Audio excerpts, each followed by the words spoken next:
Cantar para não chorar. Não é só um ditado popular, é o refúgio do mestre Naguib. Canta sempre que faz uma introspeção pelos últimos 10 anos do país, cobertos por um manto de adversidades. Guerras, juventude desamparada, artistas sem caminho. Muitos projetos e sonhos adiados por um mar de frustrações. Estamos a falar de Elias Abdullah Naguib, artista plástico moçambicano, nascido em 1955 em Tete.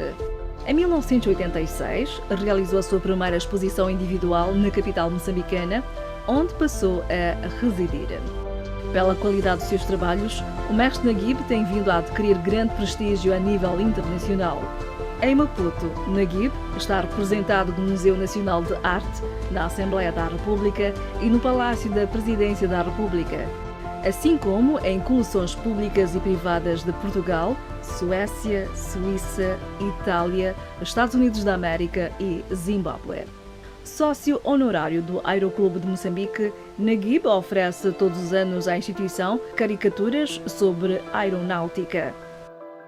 Nas suas obras predominam referências não só à cultura moçambicana, através de espontaneidade, força e colorido de alguns dos seus quadros, como também aos períodos de guerra e de reconstrução do país, cujo dramatismo e tensão estão bem acentuados.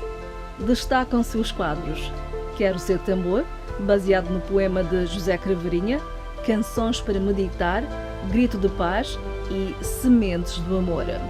Um longo percurso mundial para se afirmar que o mestre Naguib ganhou tudo ou quase tudo. Mas nem é por isso um homem feliz. Face ao rumo que o país que o viu nascer vai seguindo, sobretudo nos anos mais recentes, até os dias de hoje, que não revelam clareza em relação ao futuro.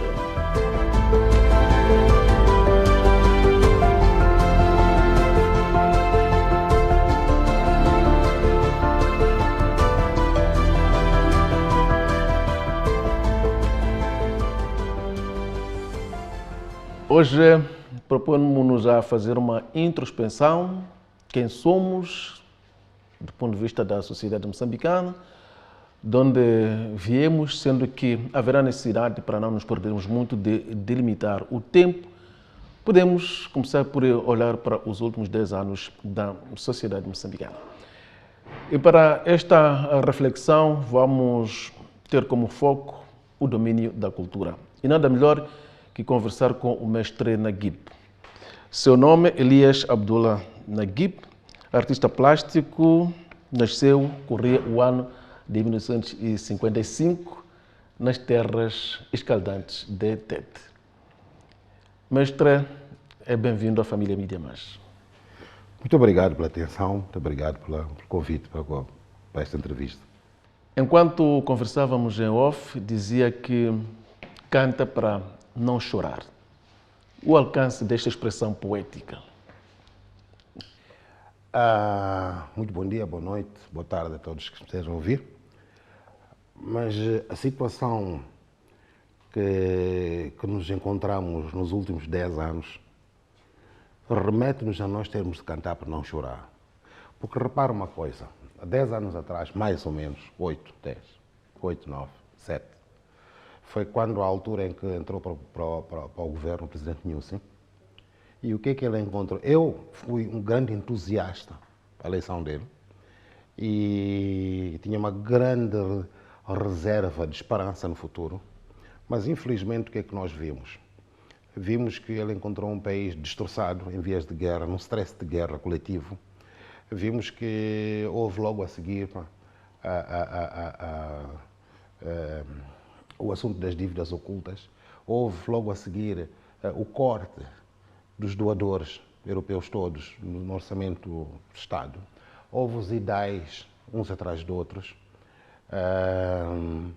Quando nós pensávamos em respirar um bocadinho, começa esse problema do Estado Islâmico, Boko Haram, terrorismo puro. Em Cabo Delgado. Antes disso, antes de Cabo Delgado, vimos forças paramilitares da antiga Renamo. Autoproclamada Junta Militar da Renamo. Autoproclamada Junta Militar da Renamo, quando nós estávamos convencidos que o TDR ia funcionar, a partir da nossa coluna ao meio, fragilizando as nossas tropas para a defesa de Cabo Delgado, porque temos que nos dividir em dois. Um país tão empobrecido, com tanta carência, com tanta dificuldade, em que a própria comunidade internacional esmaga Moçambique, ainda vai ter de encontro em duas guerras, uma no centro e outra no norte.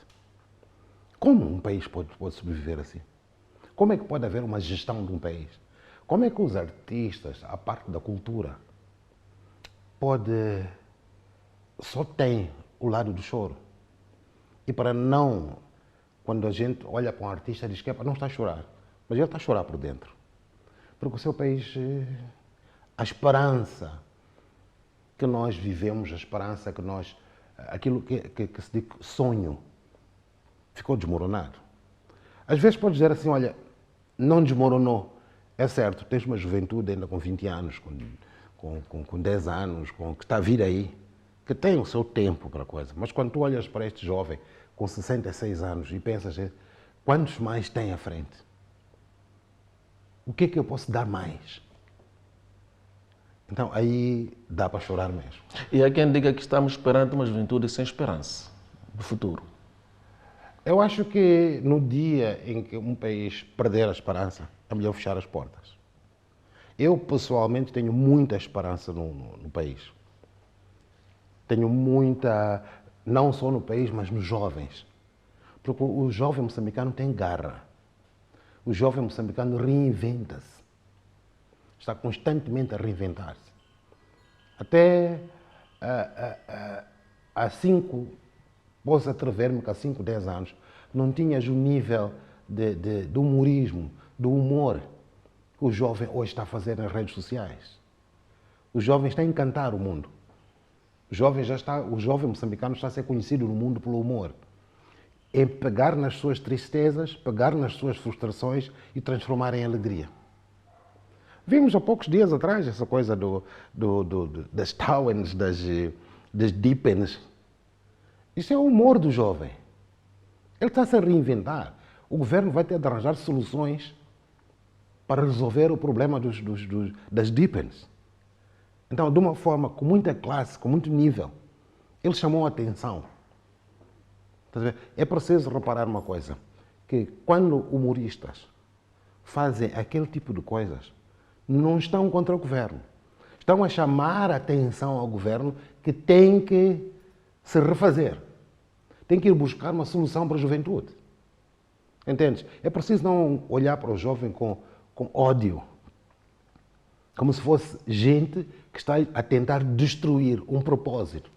O jovem não destrói um propósito. Antes, pelo contrário, o jovem está preocupado com o futuro, risonho, bonito, com perspectiva. Então, é preciso analisar o jovem como o futuro de um país. E quando é que o mestre Naguib pensa começar a pintar o hoje e o amanhã que o país vive?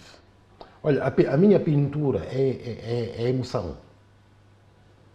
O que eu passo para a tela é a minha emoção.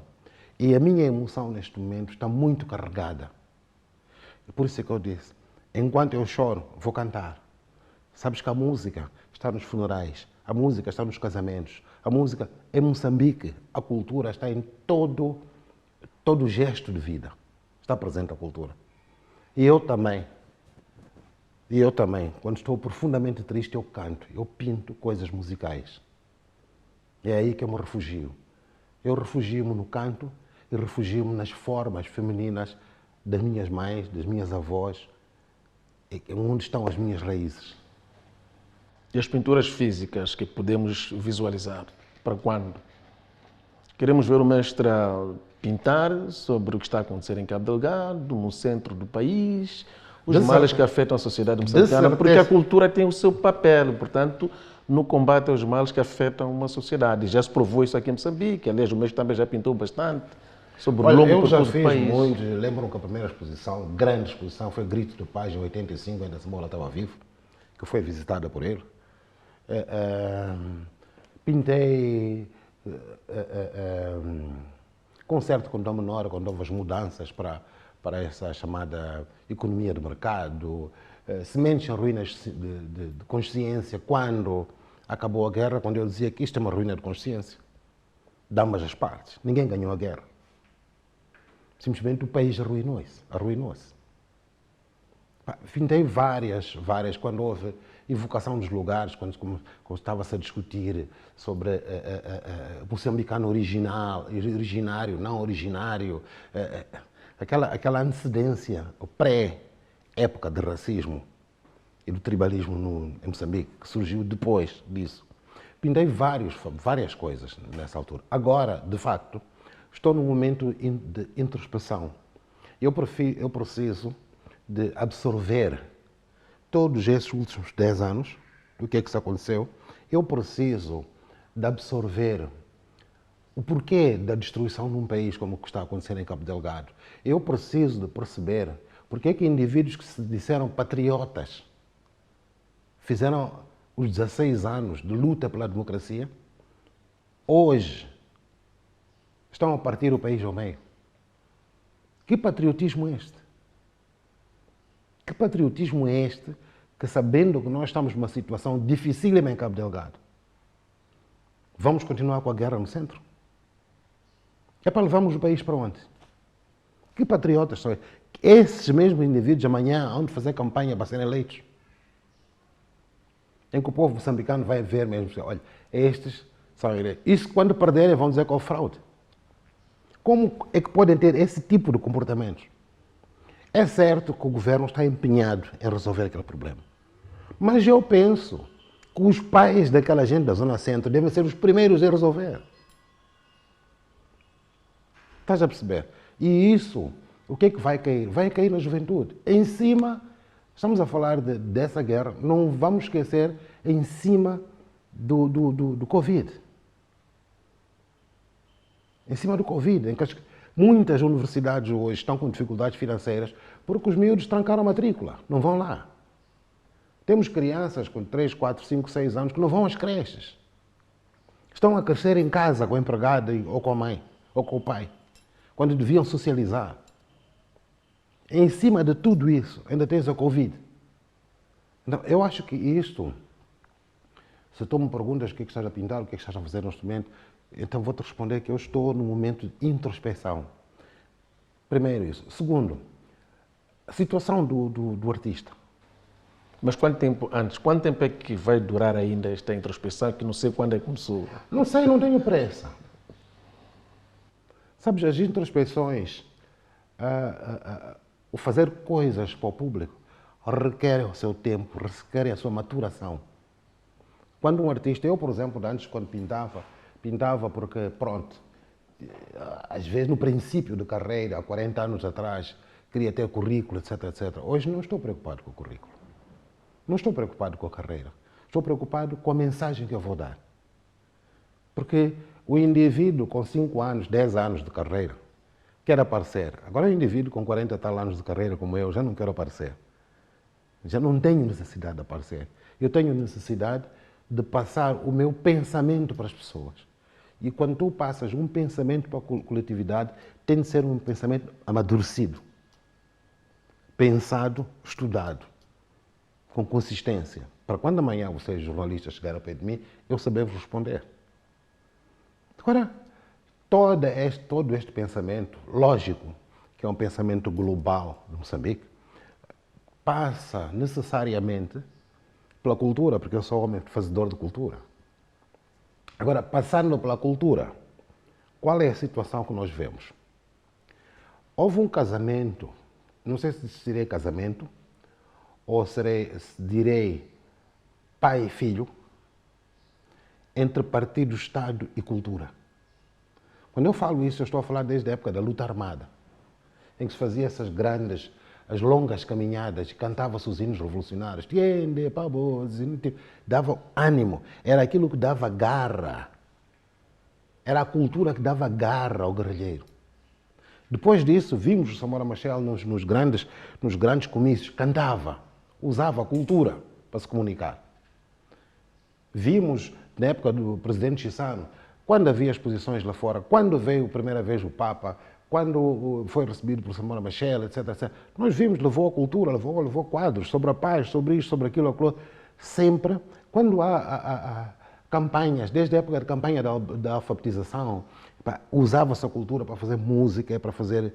quer dizer, toda a governação nos últimos 45 anos assentou em cima da cultura. Quando há campanhas de recenseamento, é a cultura que vai fazer. Canta, faz teatro, faz poesia, é a cultura que lá está. Quando há instabilidade no país, lá estão os meninos a cantar que somos pela paz, não sei o quê, é a cultura que está à frente. Agora, neste momento que estão a acontecer coisas de Cabo Delgado, está-se a dizer poesia na televisão. Está-se a condenar aquilo por uma forma cultural. É a cultura que está à frente. Agora, neste peso que a cultura põe ao lado do Estado, há uma grande discrepância. Nós damos e não estamos a receber. É a altura de nós, fazedores de cultura, dizer, olha, eu dei-me, agora dá-me tu também. O que é que gostariam de receber em troca? Olha, primeiro, o Estado tem que debruçar-se sobre qual é a situação dos artistas. Nós já enterramos artistas em caixões de muito baixíssima qualidade.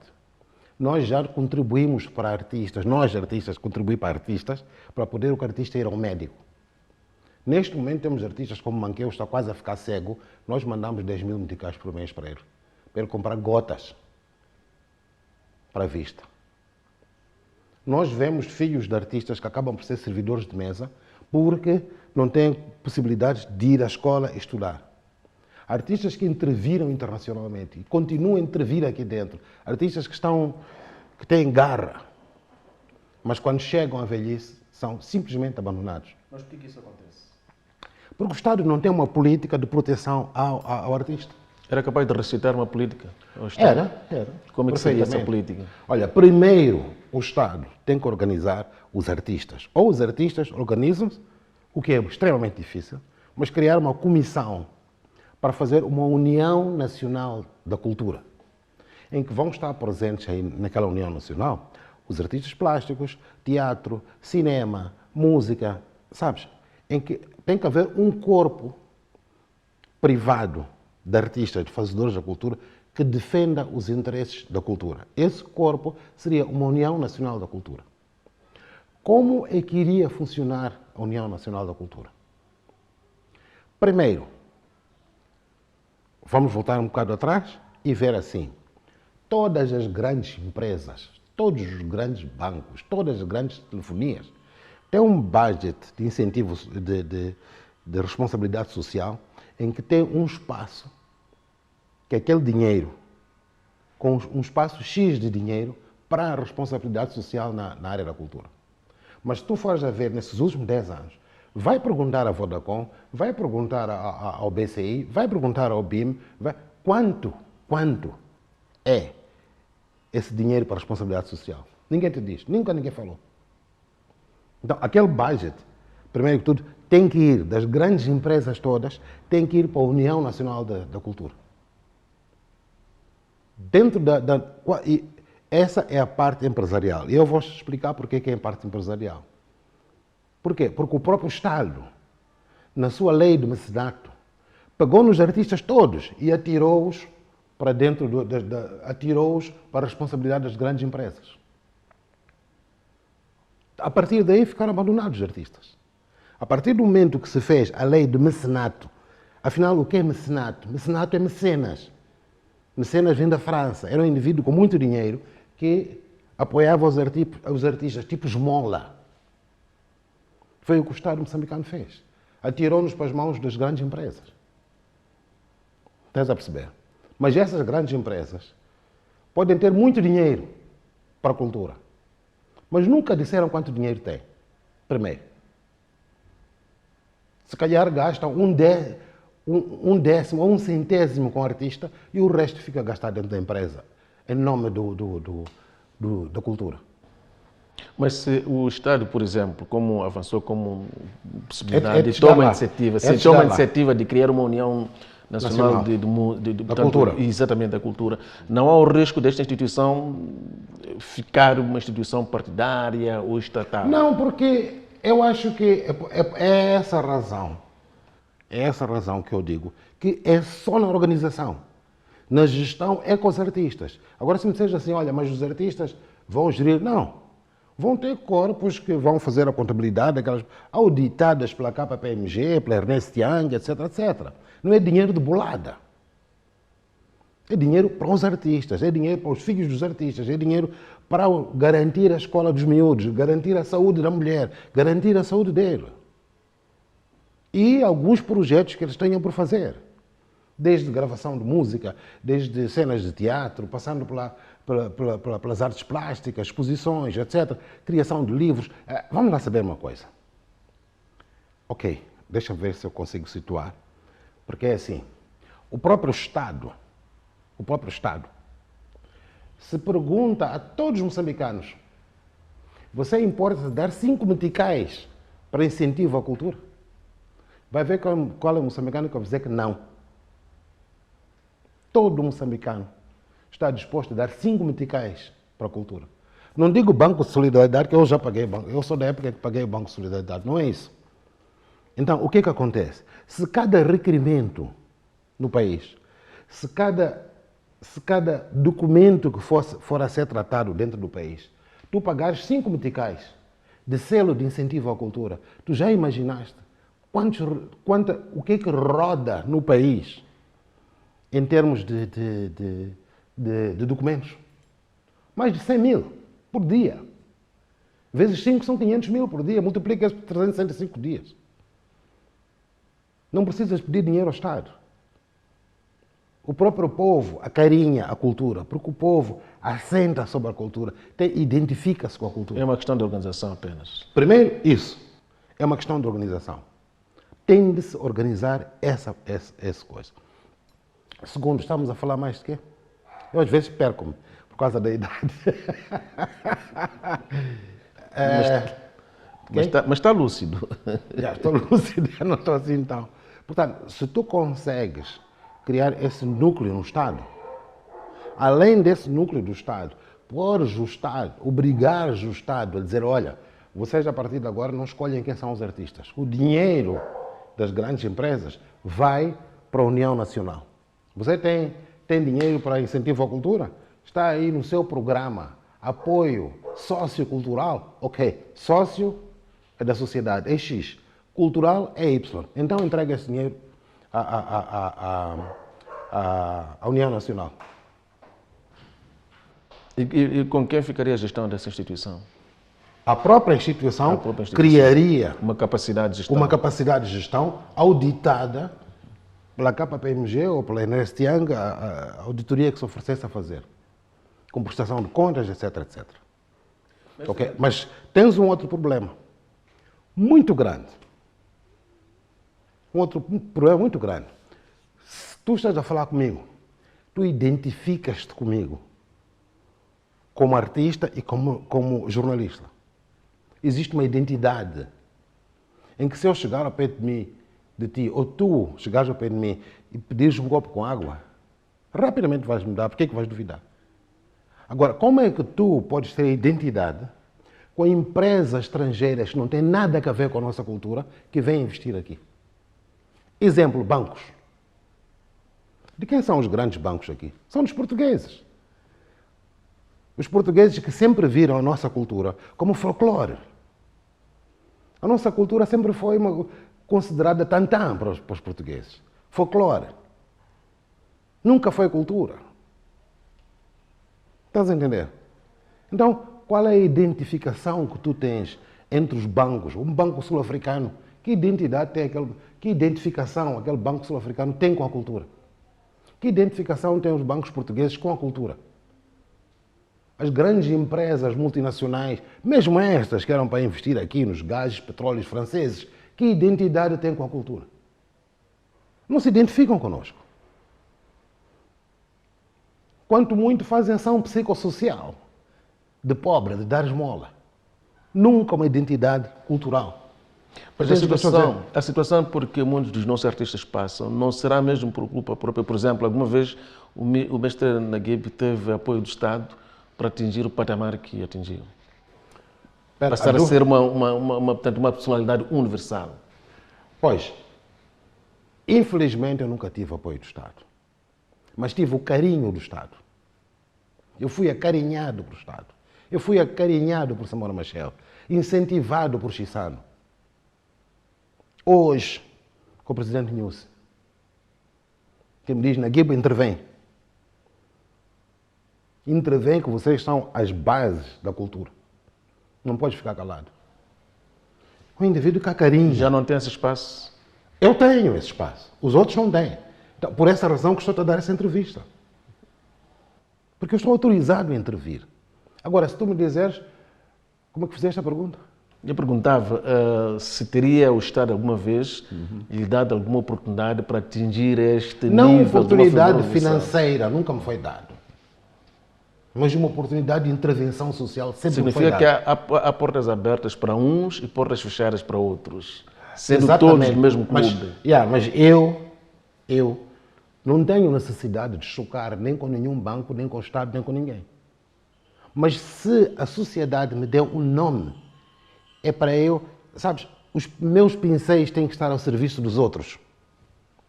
Os meus pincéis, as minhas tintas, têm de estar ao serviço do desfavorecido, do jovem pintor, do jovem músico, do jovem escritor. Nós temos que varrer os espinhos para eles passarem. É nossa. Sabes, quando tu nasces, recebes da tua mãe aquele leite materno, aquele carinho do pai que te leva, atira-te para cima, põe-te para baixo, que te brinca contigo, recebes dos seus pais. Depois recebes dos professores. Depois, começas a trabalhar, recebes da sociedade. Chegas a uma determinada altura da vida, a partir dos 50, 100 anos, tens que devolver tudo o que tu recebeste. É o que eu estou a fazer. Eu tenho que devolver aquilo que eu recebi. Todo o carinho, toda a atenção, tudo que me foi dado na juventude, eu dou à juventude. Eu devolvo à juventude antes de me ir embora. Antes de me ir embora, eu quero devolver tudo o que eu recebi. Aí se chama indivíduo com caráter, que não pensa só nele. Sabes, eu às vezes discuto com meu filho que está aí, que é psicólogo, e ele diz-me assim, sabes pai, eu acredito que há alguns milhares de anos houve seres de outros planetas que chegaram à Terra e cruzaram com algumas pessoas terrestres. Depois foram-se embora. Então aí veio a raça humana. Porque tu repara uma coisa. As pessoas, até quando estão à morte, acreditam que hão de voltar para casa, para o além. Entendeste? Tu vês indivíduos com 70, 80 anos, chamina, leite, chamina, quer tudo. Mas vai levar para onde? Tiram o dinheiro para fora do país, tiram o dinheiro para aquela coisa. Está velho. Distribui isso para a malta. Para os jovens, abre o caminho dos jovens. Para que quer tanto? Eu quero. Não, quero isto. Não, quero. Idoso com 70 tal anos de idade. Está atrás ainda do coisa, sem olhar para os jovens. Pá. Como é possível isso? Eu não consigo entender. Por isso é que eu acho que vem de outro planeta. Eles pensam que vão levar aquilo para Marte, Júpiter ou outro sítio qualquer. Mas não é possível. Mas Naguib, a sociedade está ávida de ver obras pintadas suas novas, entretanto está num processo de introspecção que se faz longo. É possível estimar-se daqui a 3 anos, por hipótese, É possível. volta a apresentar novas obras. Sim. Por onde é que vai começar? Olhando para tantos acontecimentos que marcam a sociedade nos últimos 10 anos. Por onde é que pensa começar? Eu penso nos últimos 10 anos. Nos últimos 10 anos eu vou começar daí. Vou começar, por exemplo, tens aqui da minha última exposição de 2004. Depois fiz a última exposição em 2008 no museu. E de lá para cá nunca mais fiz nada. Não é que eu não esteja a pintar, e muito. Mas hoje a minha pintura requer que se escreva. Requer que se ponha as minhas memórias. Eu quero fazer acompanhar a minha pintura com isso. As minhas introspecções, os meus pontos de vista, as minhas memórias. Eu quero que a minha próxima exposição seja acompanhada disso. Não chega hoje para mim só pintar. hoje requer outras coisas. Há outros fatores, desde fatores literários, fatores musicais, há outros fatores na minha pintura hoje que estão presentes, que não estavam há 20 anos atrás. Percebes? Porquê? Porque quando tu chegas aos 40 anos de idade, tens 30 anos de arte, chegaste à fase madura da arte. Quando tu passas mais 20 anos e chegas aos 60 anos de arte, estás na fase de credibilidade da arte. Quer dizer, não podes pôr em causa. Nem crítico de arte, nem ninguém não pode pôr em causa. Porque são 40 e tal anos de arte, 60 e tal anos de idade, não podes pôr em causa. Então, para não pôr em causa, é preciso que haja uma defesa própria da arte. A arte em si passa a ter som. Para ter esse som, é preciso que esteja assente numa plataforma séria, madura e idônea. Estás a entender? Como é que, quando retomar, portanto, a pintura nos moldes em que pensa... Não, eu continuo a pintar. Continua a pintar, exatamente. Mas precisamos Os de jovens ver... podem tirar aí. Sim, pois, mas precisamos de ver este Moçambique real. Como é que pensa lidar com fenómenos tão dramáticos como este de Cabo Delgado, que nunca os moçambicanos imaginaram que pudesse estar cá entre nós? Não é só o fenómeno do Cabo Delgado, é o fenómeno do Cabo Delgado, é o fenómeno da Covid, é o fenómeno dos como se chama, os terroristas aí do Zona Centro. Perdão, o centro de Moçambique, É a mesma coisa, esses autoproclamado. terroristas todos do centro de Moçambique. Temos a pandemia da Covid-19, como disse. Da Covid, como é que nós Temos o vamos tentar- fenómeno de corrupção, que é um dos maiores males deste país. maior, grande mal do país, para mim, a corrupção é igual ao que está a acontecer em Cabo Delgado. Aquilo que está a acontecer em Cabo Delgado... E se tivéssemos que criar um tribunal judicial, portanto, teria- especializado... Não. Deveríamos criar um tribunal de guerra e toda a corrupção devia ser Cabe lá. julgada... Não, toda a corrupção, todos aqueles de Cabo Delgado, ser julgados em tribunal de guerra e toda a corrupção, todos os corruptos serem julgados em tribunal de guerra. Porque, é assim, enquanto aqueles atacam fisicamente, esses corroem o aparelho de Estado. Corroem completamente, corrompem com todo mundo. Todo mundo corrompe. Até na magistratura judicial. Hoje um juiz negocia contigo para te dar razão quanto é que me pagas. Às vezes mexeruca, que põe em causa grandes projetos. Mas ele põe por causa da corrupção. Então é fundamental. Hoje, se eu fosse Presidente da República, uma das áreas que eu investiria forte era, primeiro, defesa. Segundo, gabinete de combate à corrupção. O gabinete de combate à corrupção precisa ser reforçado. A doutora Beatriz Buxiri precisa de grandes reforços, gente séria, gente jovem que está a sair da universidade, gente inteligente, gente que vê longe antes de chegar. Os melhores estudantes da universidade deviam ir, de direito, deviam ir para o gabinete de combate à corrupção. Tu vê que os gabinetes de combate à corrupção no Brasil, em toda a parte do mundo, é feita por jovens. Não é feita por velhos cansados, estás a ver? Todos eles com tráficos de influências, travam processos. Não, aquela gente tem que sair fora. A reforma põe noutro sítio qualquer. Mas põe gente jovem, gente ativa, reforça o gabinete de combate à corrupção. Porque as nossas instituições estão a morrer por causa da corrupção. Agora, se tu dizes assim, o Presidente da República está sempre a falar no combate à corrupção, mas não está a acontecer. Não está a acontecer por quê? Porque o cidadão não denuncia.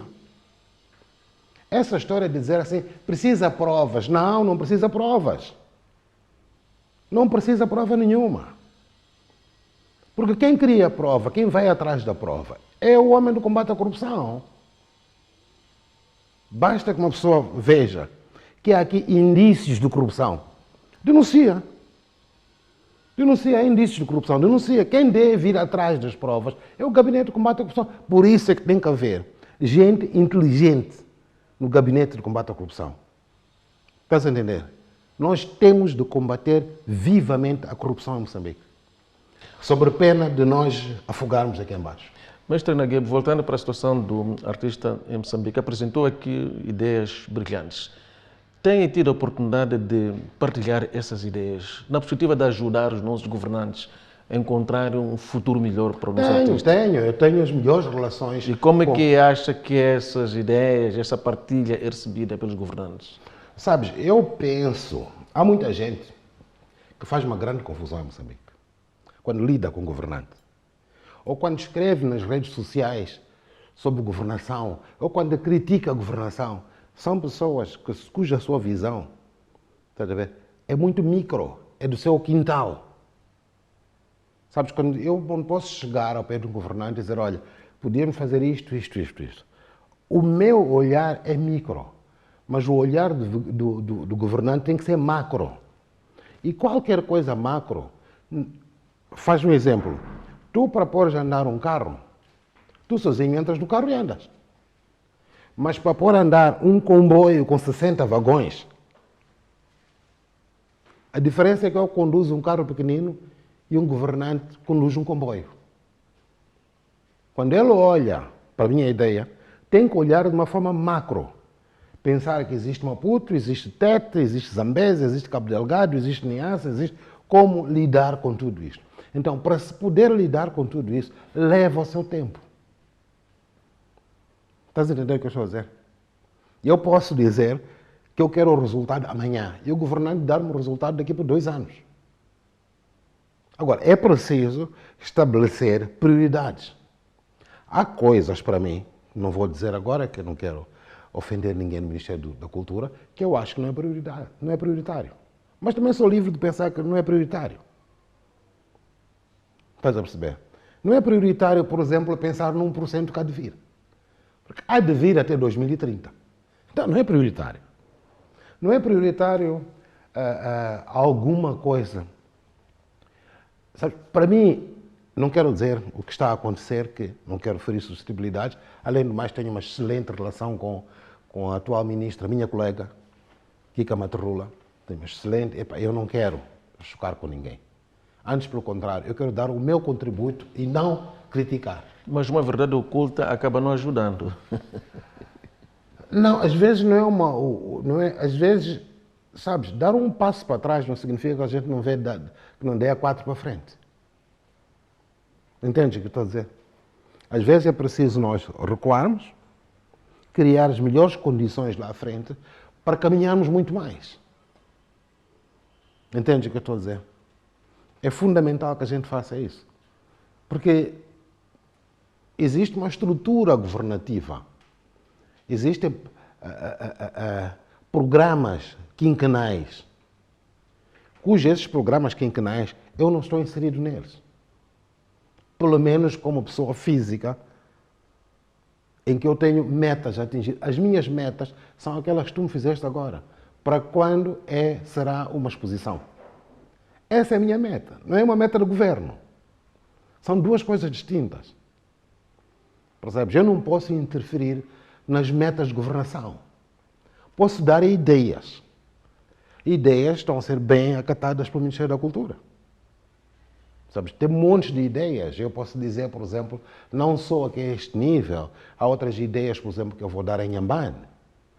Estou agora em contato com o pessoal de Inhambane porque, por causa deste assunto da pandemia, Inhambane está muito morta. Mas Inhambane é uma terra cheia de histórias. Histórias tradicionais lindíssimas, daquele casal, que era uma das meninas mais lindas de Inhambane. Ele veio daqui para ir casar, na travessia, Manchixe em Inhambane, o barco virou e ela morreu.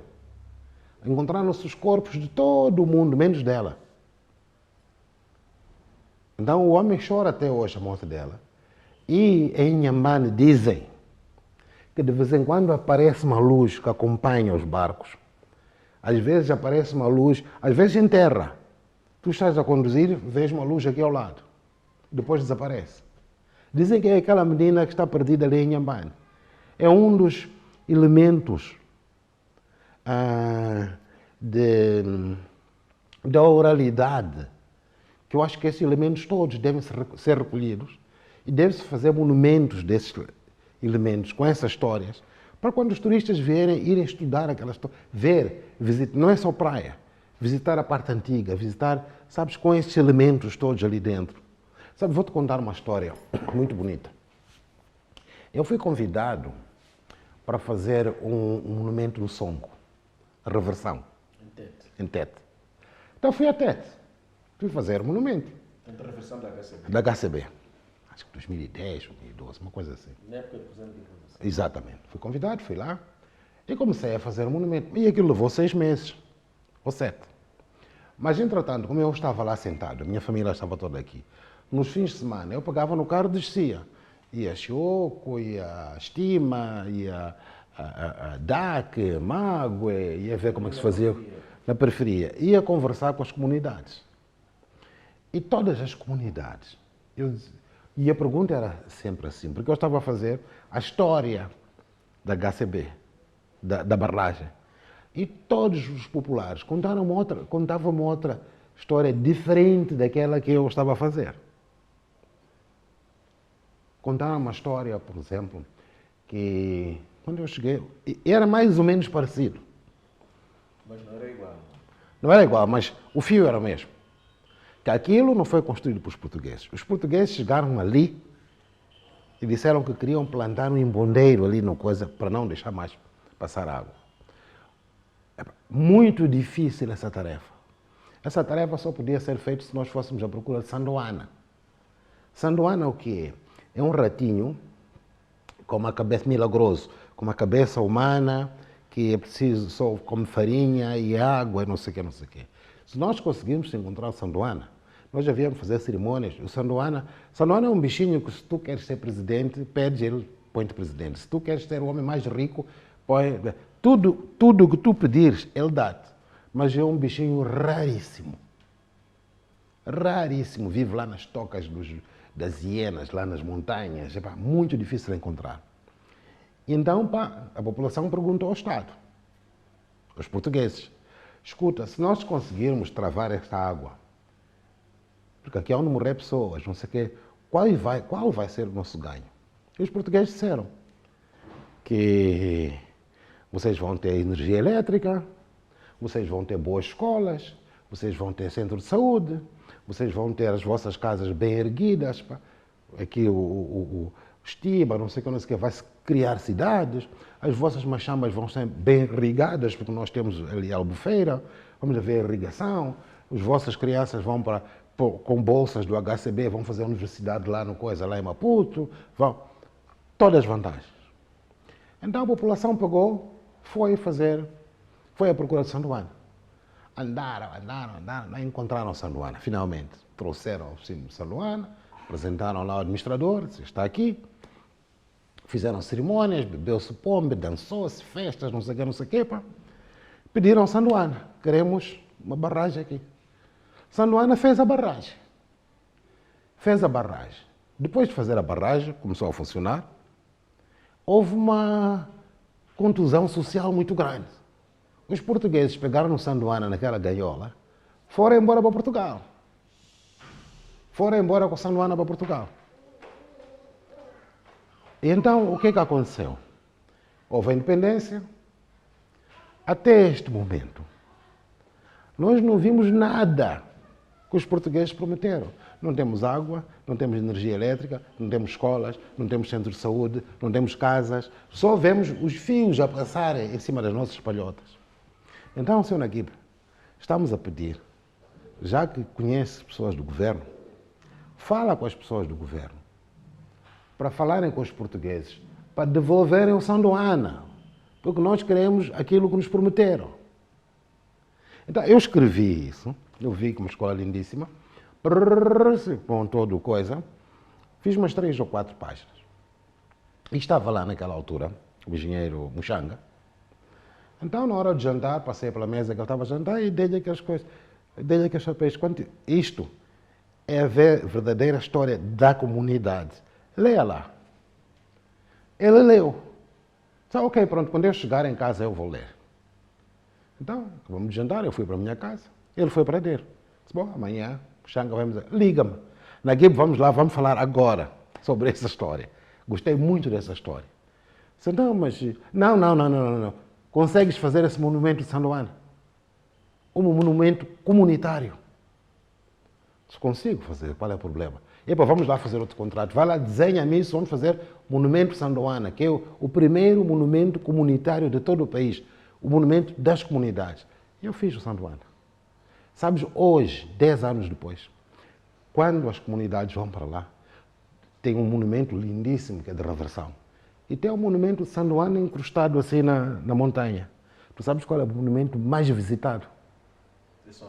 É San Juan, que é o monumento das comunidades. Veio de dentro. Entendes? Se revê naquele momento, naquele monumento, não se revê no outro. Estás a perceber porque é que nós temos que ir à base? Que é para podermos fazer coisas. Se nós não formos à base, não vamos conseguir fazer nada. Por essa razão é que a minha entrega é na base e na juventude. Mestre, nós entrevistávamos neste mesmo canal, não faz muito tempo, um artista, não interessa trazer aqui o seu nome. E congratulava igualmente o governo pelo facto de finalmente ter destinado ao Ministério da Cultura uma pessoa de cultura, a ministra Matrula. Mas ao mesmo tempo chamava a atenção que, olha, se alguma coisa não mudar nas políticas, ela não passará de mais uma ministra que passa por aquele setor sem deixar obra alguma. Gostava de ouvir o seu comentário. Olha, primeiro seria injusto dizer que é a primeira pessoa ligada à cultura, porque o anterior ministro é artista plástico, Silva Dunduro. Portanto, já o anterior ministro dos últimos 5 anos, já a ministra Matrula, era um homem da cultura. Eu citei o nosso entrevistado. Yeah. Sim, mas só para situar as coisas. Tivemos o Armando Artur, que era escritor, tivemos o Silva Dunduro, que era pintor, e temos a Kika Matrula, que é da música. Portanto, é um pouco injusto pensar assim. Primeiro. Segundo, os ministros não fazem milagres. Os ministros não fazem milagres se não tiverem um apoio sério. Esse apoio que está por trás do ministro tem que estar assente em cima da cultura. E é essa cultura que tende a tirar os elementos para se fazer a comida. Se essa cultura não atira, a ministra nunca vai fazer nada. Entendes o que eu estou a dizer? Portanto, nós, os artistas, vamos cair de novo naquele assunto da União Nacional da Cultura. Tem que ser a União Nacional da Cultura a ditar as políticas de cultura a fazer-se em Moçambique. Enquanto ela não receber esse feedback dos artistas, ela não vai fazer nada. Ela vai cumprir calendários, mais nada. O que ela vai fazer? Fica mais uma ministra que passou por aquele setor. Sim. É preciso que nós apoiemos o Ministério da Cultura. Para nós apoiarmos o Ministério da Cultura, não pode ser individualmente. Tem que ser coletivamente. Para nós darmos um apoio coletivo ao Ministério da Cultura, temos que estar organizados numa união nacional. Não podem ser os músicos a dar apoio à ministra. Não pode ser o artista plástico a dar apoio à ministra. Não pode ser a pessoa do teatro a dar apoio à ministra. Não. Tem que ser todos juntos, num coletivo, num pensar. Crescer junto. Temos que seguir o exemplo das formigas. Exatamente, temos que pensar num crescer junto. Não precisa do exemplo de formigas. Vê os empresários. Vê, como é que chama isso, esta coisa que eu não gosto muito dela? CTA. Vê a CTA. Mas em muitas ocasiões a CTA é confundida com um instrumento governamental. Epá, se é instrumento governamental ou não, eu acho que nós não devemos ser. Não devemos ser. E eu digo sinceramente, não consigo perceber gente fazedora de dinheiro, receba de dinheiro do governo. Eu não consigo perceber isto. Há algo que eu não consigo perceber. Por que o CTA recebe dinheiro do governo? Por que o governo assenta o seu braço é o CTA? Por quê? É assim tão incompetente? Não consigo perceber. A CTA surge nos últimos anos. A cultura surge desde quando? Desde que a gente nasceu. E por que é que nós não vamos ser acarinhados como os outros são a ser acarinhados? Por quê?